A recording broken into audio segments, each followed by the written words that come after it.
This is Motoring Today, the Philippines' leading and longest-running weekly TV and online magazine dedicated to motoring news and features. I'm Wee Gamboa. And I'm Tin Gamboa. Here's a sneak peek at this week's exciting features. On Motoring Forum, we shall talk about the 60 billion EV incentive program. Our road safety reminder, the Young Street Smarts portion, centers on walking facing the traffic. This week's Bike Chuper shall be about wearing of proper uniform of PUV drivers. Showcase this week shall have an MPV from Mitsubishi, the Expander GLS AT.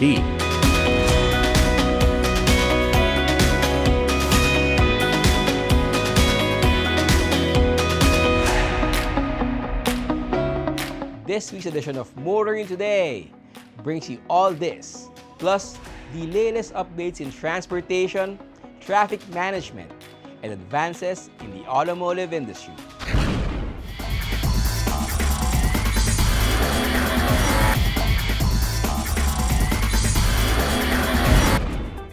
Welcome back to Motoring Today.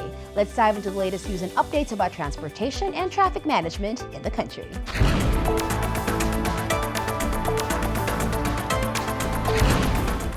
The DOTR has given Light Rail Manila Corporation, or LRMC, the go signal to finish the North Avenue Common Station.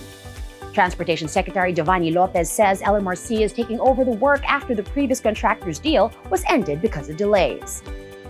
The goal is simple: let passengers move between MRT 7 and MRT 3 without needing to go down to street level.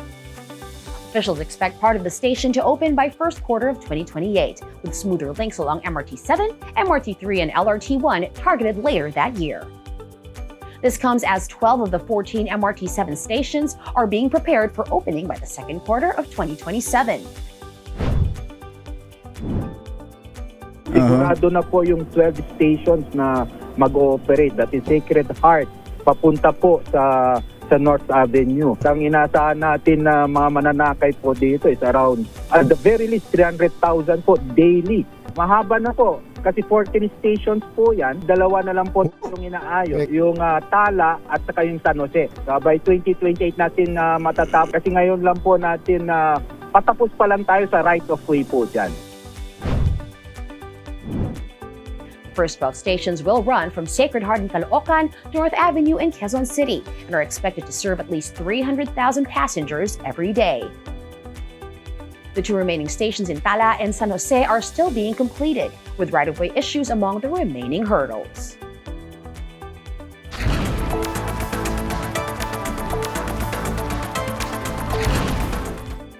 Software engineer Enrico Miguel Velasquez created Trenco, an app that helps passengers check where trains are on LRT 1, LRT 2, and MRT 3. The idea was inspired by flight tracking apps. Trenco estimates train locations using available public information, train speed, and data for mobile phones. So it first happened when I was commuting to the office. Sa LRT2 po kasi, it was really hard to see the signages, the station signages. So, and I was usually on my phone wearing my earphones. I first thought, what if I had something that I could use on my phone to track kung nasang station ako and how many stops I had left while using other applications on my phone. So that's where it first started. It was originally just supposed to be an accessory or an application or a widget, and then it eventually bloomed into this one big whole app that everyone can use. Velasquez hopes the app will help riders plan better, especially before entering crowded stations or deciding which route to take. It uses logic based on train speed, since there isn't any APIs available or data from trains as far as I know. So I'm just trying my best to use what data I can gather either from public or from our phones. The team also plans to expand the app beyond trains and include road-based public transport in future updates.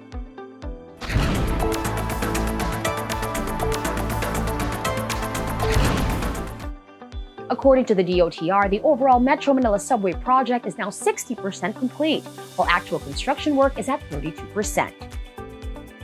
Transport officials say tunneling has been completed in key sections, including the stretch between Valenzuela City and Quirino Avenue, and the line from North Avenue to Tandang Sora. By 2028, the government hopes to run demonstration trains from Valenzuela to Quirino Avenue, giving the public a first look at how the subway will operate.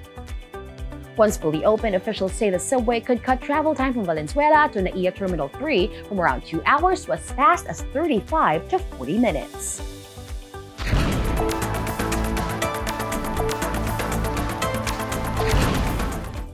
The LTFRB is studying proposals to expand the current 10 peso per liter fuel discount for public utility vehicles.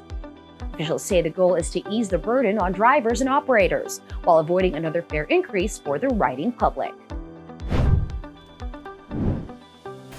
Complication of this fare hike, no? Ito po sabihin natin, yung pagtataas ng ating gasolina at may mga ibang mga transport group din po na talagang gustong humingi ng pagtaas ng pamasahe, yung fare hike po natin. Now, the complication right now po is that we have to address also yung ating sinasabing inflation, no? As a matter of fact, I think the recent survey, one of the top concerns of our fellow Filipinos ay yung talagang inflation, how to manage it. Now, anong ginagawa ng gobyerno? Ang ginagawa naman po ng gobyerno, at least for DOTR po, no, meron tayong mga government intervention. Tuloy-tuloy po rin po yung ating sinasabing fuel discount na 10 pesos per liter. So right now, as a matter of fact, I understand that there are like several petitions filed before LTFRB for this fare hike. I instructed LTFRB na rin po to start the process like public consultation also with the regional directors of the LTFRB nationwide. Kasi po ang pagtataas ng presyo hindi lang po dito sa Kalakang Maynila, Metro Manila, pero kasama na rin po ang mga iba't ibang probinsya at magkakaiba po ang sitwasyon. The discount program now helps passenger jeepneys and UV Express units with more than 87,000 vehicles already covered. Several transport groups have already filed fare hike petitions, but the LTFRB says consultations must first be held nationwide before any final decision is made.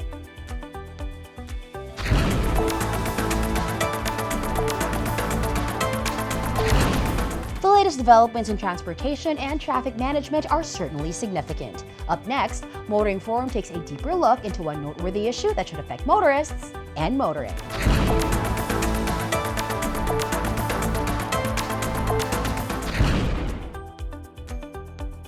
To speed up the country's move toward cleaner energy and greener mobility, President Ferdinand R. Marcos Jr. recently signed Executive Order Number 121.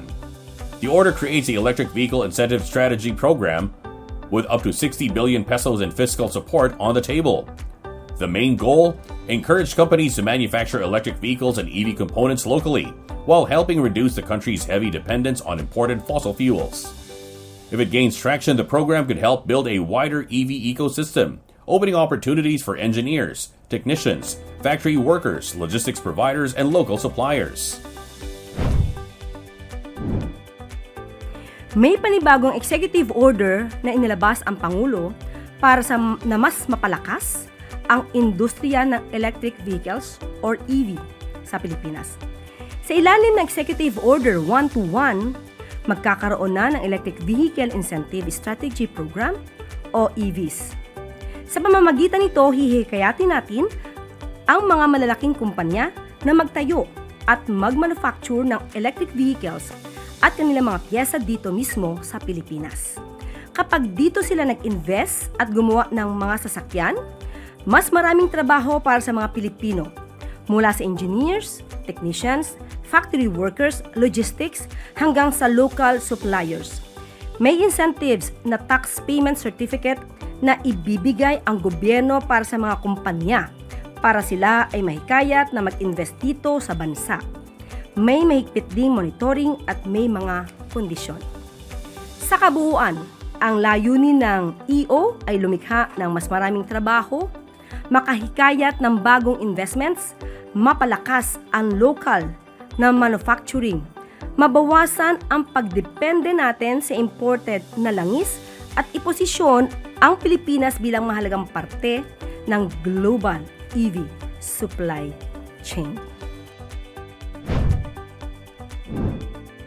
Under the new guidelines, qualified manufacturers may receive fixed investment support covering up to 40% of capital expenditures for battery electric vehicles and 30% for hybrid electric vehicles.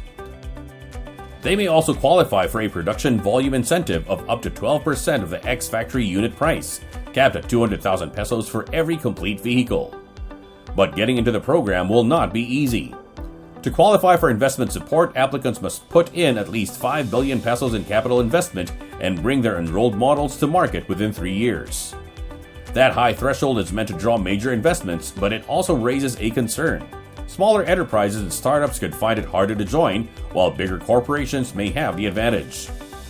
The 3-year deadline to roll out models may also be a tough target for manufacturers that need more time for development, testing, and market preparation. For accountability, the Board of Investments will take the lead in implementing the program, with help from an interagency committee that will evaluate applications and monitor performance. Strong monitoring will be important to make sure the 60 billion peso allocation is used well and does not get slowed down by red tape or inefficiencies. The administration's long-term target is ambitious. By 2040, half of all vehicles in the country should be electric. To get there, government action will also have to move on several fronts: building more charging infrastructure, strengthening battery recycling, and encouraging more consumers to make the shift to EVs.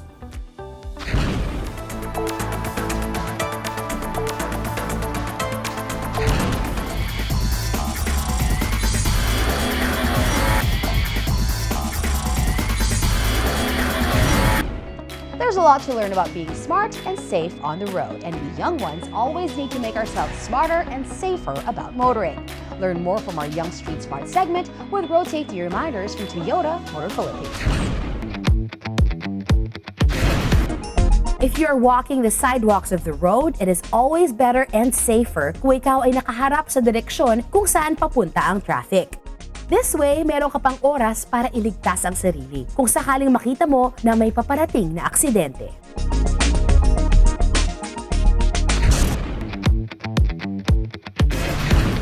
We share the road with others every day. How to better share it and help make motoring daily a happier experience is this week's Payong Tsoper.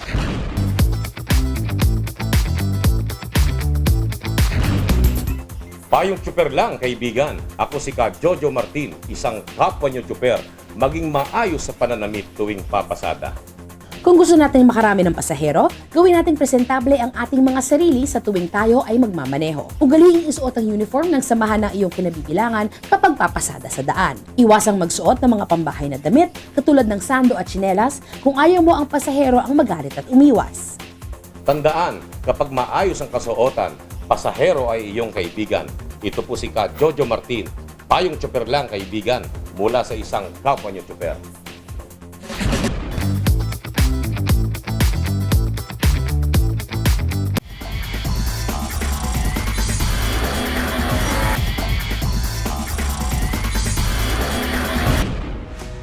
Welcome back to Motoring Today. Get ready. World of Motorsports is next.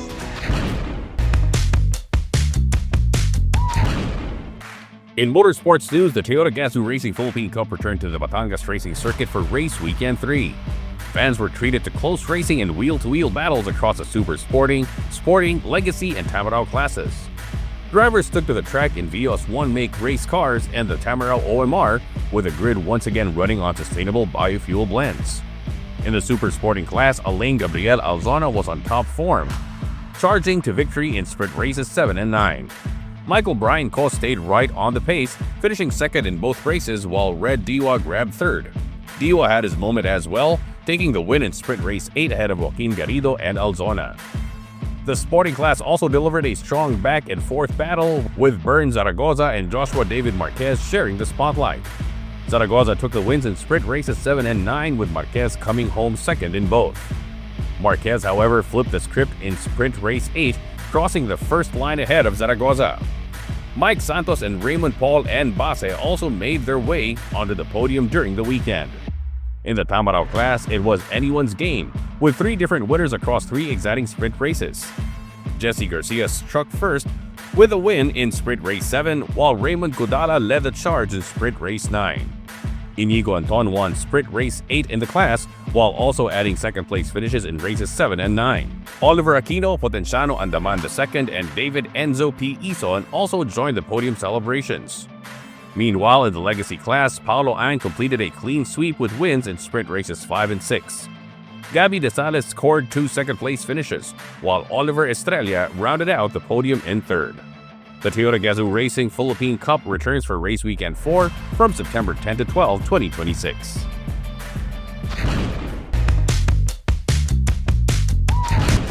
There's plenty more to explore in the world of motorsports. Check out where Race Weekend takes us next.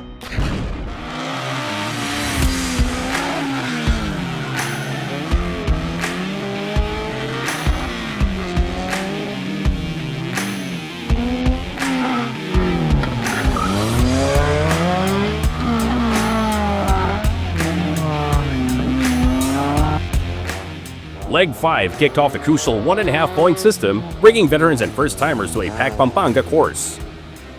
Kel Rafanan of Fastlane Racing Team Baguio City set the pace, taking best overall and front-wheel drive honors with a 52.30-second run. For Rafanan, the push comes from the people behind him.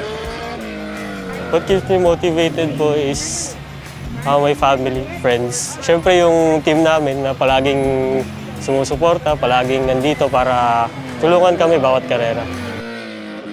Just behind him was Richard Gallardo of Coco Pandan Racing Team, clocking 52.50 seconds.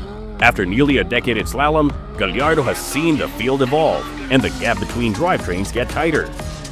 Nung nagsimula ako ng mag-slalom, usually ang mga nagwawagi, mga nananalo, halos lahat mga rear wheel, starlet, yung mga front wheel, minsan talagang naging nasa likod lang. Hindi kami makahabol sa rear wheel noon. Sila ang laging champion. Pero habang tumatagal, yung bawat kombinasyon ng front wheel na pagsasama-sama na, eventually sumasabay na, minsan nananalo pa. In the rear-wheel production, Austin Sarmiento of Sado Racing Team led the class with a 59.24-second run in his Toyota Starlet KP61. He says the tight technical course is also a perfect training ground. The Race Motorsports Club National Series is special for both experienced and beginners drivers because mas na-improve ng mga beginner and natuturuan sila ng mga experienced driver to drive in a slalom course. That welcoming vibe is what keeps newcomers coming in, including Rupert Justin Santiago, who took on the course in an automatic Toyota Vios. Mostly tinitreat ng mga organizer and other racer na ka-family ka. They're even teaching you on how to properly drive inside the race track para makuha mo yung best time mo, sir. The series has also helped shape drivers who go beyond the local stage. Champion Gymkhana driver Christine Torres returned to her roots with a message for women and young girls. Don't be afraid to try. And then if there's young girls na gusto mag-join, meron naman tayong nag-clinic dito. Actually, madami naman tayo dito eh. Actually, yung dad ko tinuturuan ako and then marami pa tayo dito na pwedeng magturo sa mga young girls. Before having, of course, racing, meron tayong proper training, then the rules, and then hindi naman tayo basta-basta sasakay lang, yun na yun. Siyempre, proper gear and of course, yung mga rules natin, yung mga technicality, kailangan natin matutunan. And then, huwag kayong matakot. That spirit has carried Race Motorsports Club for 40 years. For organizer Bing Bang Dulce, the milestone is personal and a tribute to the passion she continues to keep alive. I am so proud to say that so far, for the 40 years that we are now celebrating organizing slalom racing, I would say that Lito would be most proud that most of the drivers that came from slalom racing are now participating into international events, and we see them upgrading to different disciplines in motorsports, and we also see their sons and daughters now participating at the slalom series. So I guess if Lito were alive today, he would be so happy to see that we have surpassed the pandemic, we have surpassed the fuel crisis, we have surpassed everything from the past 40 years, and I would say that I would like to continue his passion, our passion for slalom racing. As long as I can still do it and still can shout one pylon, I would still be going to organize the National Slalom Series. So this has been Bang Dulce once again inviting you to please come and join us for our remaining 7 legs for the year. And our next legs will be on August 9 and August 23 back here at Robinson Star Mills, Pampanga. On the track, that gratitude is shared by the drivers. Keep supporting slalom. Tita Bing, Dulce, 40 years na sila. Hopefully, sana magdire-diretso hanggang 80 years. And beyond the trophies and celebrations, the reminder is simple. Race where it's safe and keep it off the streets. Isa lang masasabi ko sa mga mahilig sa karera, no? Sumali kayo sa mga competition na ganito, yung legal, yung sa streets, huwag yung dadalhin yung pagiging karerista kasi delikado doon. Lagi nyo lang ilagay sa racetrack.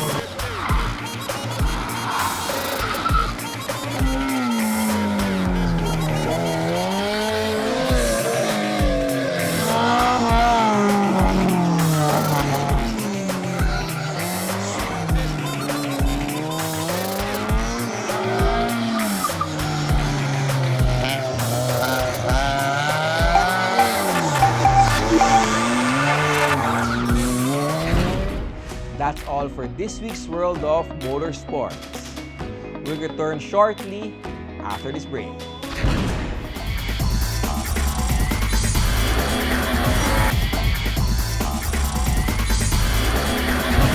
Our featured car of the week will be presented next on Showcase.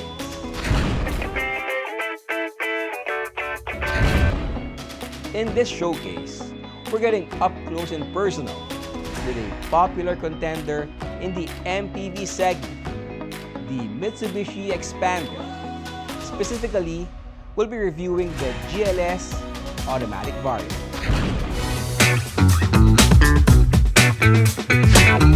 Ever since it was first introduced in the local market, the Mitsubishi Xpander has fared well in the compact MPV segment while becoming the brand's second best-selling model. The Xpander gained a reputation as an ideal 7-seater family vehicle combining style, comfort, and advanced safety features. Mitsubishi Motors Philippines rolled the latest iteration of the Xpander in August of 2025 with several variants, including the GLX MT and AT, the GLS AT, and the Xpander Cross. Let's check out the Mitsubishi Xpander 1.5G two-wheel drive automatic transmission that retails at 1,259,000 pesos. Let's take a look at the exterior. The new Xpander features Mitsubishi's latest exterior design, with a reworked grille and front bumper, a wraparound lighting layout, and additional body detailing, including an Aero-style skirt. Up front, you'll find LED headlights and LED fog lights. The daytime running lights are also LED. The rear combination lights are LEDs with a high-mount stop light integrated into the rear spoiler. The Xpander GLS AT has an overall length of 4,595mm and an overall width of 1,750mm. Its ground clearance is 225mm. The tires are 205/55 R17 and sits on 17-inch two-tone alloy wheels. Step inside and you'll find a host of features designed for convenience and comfort. The 3-spoke leather-wrapped steering wheel comes with controls for the audio and cruise control. The steering column is also adjustable for both tilt and telescopic reach. The instrument cluster is an 8-inch LCD meter. The driver's seat manually adjusts 6 ways, allowing you to slide, recline, and adjust the height. The front passenger seat adjusts 4 ways. The second row features a 60/40 split and the seats can recline, slide, fold, and tumble. The third row has a 50/50 split with recline and full flat folding function. The GLS only comes with fabric upholstery for the seats. For your entertainment and connectivity, the Expander GLS AT features a 10-inch smartphone Lake display audio touchscreen. This system supports wireless Apple CarPlay, Android Auto, and Bluetooth connectivity, and also includes a multi-round monitor, USB port, and AM/FM radio. It is connected to a 6-speaker system which includes 2 tweeters. Other comfort and convenience features include a climate control system with digital controls, heater function and rear vents, USB Type A and C ports, 12-volt accessory socket in the 3rd row, and front passenger under-seat tray. The Expander GLS AT shares the same 1.5-liter inline-4 DOHC 16-valve gasoline engine with MIVEC with the other variants. This 1499cc engine delivers a maximum power of 105 PS at 6,000 RPM and a maximum torque of 141 Nm at 4,000 RPM. Power and torque are set to the front wheels via a 4-speed automatic transmission. The Expander is built on a monocoque chassis based on a sedan platform, providing a more car-like feel and a refined quiet performance on the road. The suspension system features McPherson struts with coil spring and stabilizer bar at the front and a torsion beam rigid suspension in the rear. Mitsubishi has upgraded the suspension with high-performance valves for a more comfortable ride, better absorption of road imperfections, and less body roll around corners. Its high ground clearance also makes it a practical choice for coping with various road conditions and wading through flooded streets. When it comes to stopping power, the Expander GLS AT is equipped with ventilated disc brakes at the front and a drum brake at the rear. These are complemented by a suite of safety features including anti-lock braking system or ABS, electronic brake force distribution or EBD, and brake assist to give you confident and predictable stopping power. For added safety, the Expander GLS AT comes standard with dual front airbags, 3-point ELR belts with pretensioners for all 7 passengers, with pretensioners for those in the front row. The vehicle also has active stability control, traction control, and active yaw control. Hill Start Assist is also equipped to help prevent rollback on inclines. The GLS AT variant features a multi-round monitor and keyless operation system.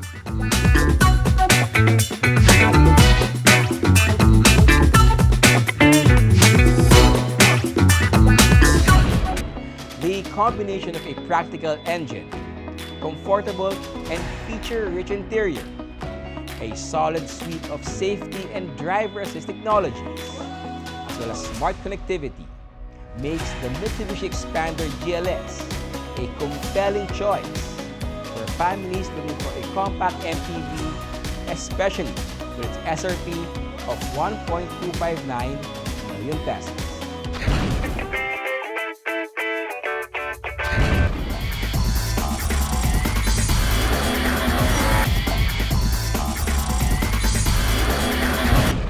Welcome back to Motoring Today, where we shift gears and dive into the latest from the auto industry.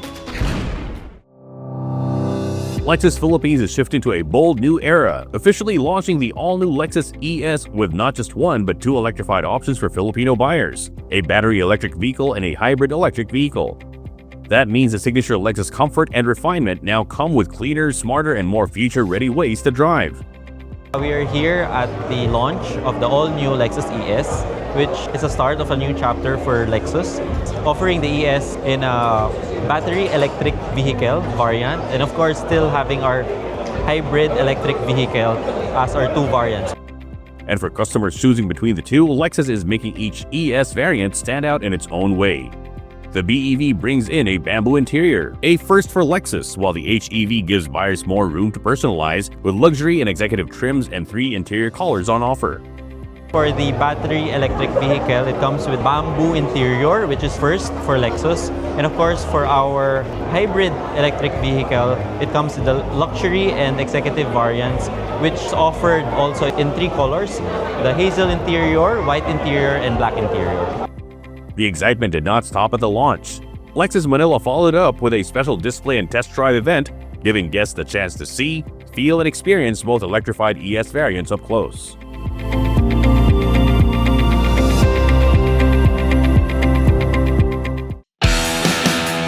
Over at Santa Elena Country Club's Lake Hall, Ford Philippines turned up the energy for Ready, Set, Ford, putting the spotlight on the new Territory Hybrid Platinum and the Ford Family Guarantee.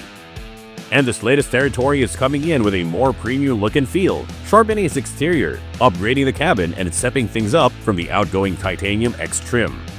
What's nice to talk about the Territory Hybrid Platinum is the changing points, right? Coming from the Titanium X. Coming from exterior, we have the new tone bumper. So it's a two-tone design now. Outside, the Territory Hybrid Platinum turns heads with a blacked-out roof and 19-inch platinum finished wheels. Inside, it welcomes passengers with a fresh light-colored quilted leather interior. It also packs in added feel-good features, including a 10-speaker Archimus sound stage and a digital sense system, bringing a more premium touch to every trip. Ford is also boosting driver confidence with upgraded advanced driver assistance systems, adding more support when traffic slows down or when the open road calls. The ADAS system also gets improvements, so it gets the traffic jam assist and the integrated cruise assist. So those two basically improve ADAS experience and driver confidence and safety. It basically helps the vehicle negotiate and hand off the adaptive cruise control feature to the driver safely, whether on traffic or whether on the highway. The new Ford Territory Hybrid Platinum is now selling at an introductory price of 1,655,000 pesos, backed by a 5-year bumper-to-bumper warranty and an 8-year warranty for the high-voltage battery.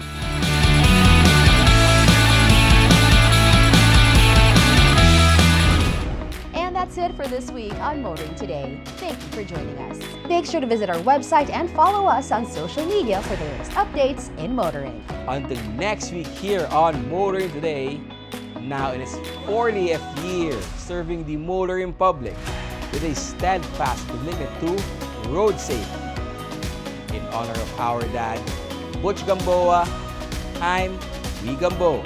And I'm Tim Gamboa. Happy motoring!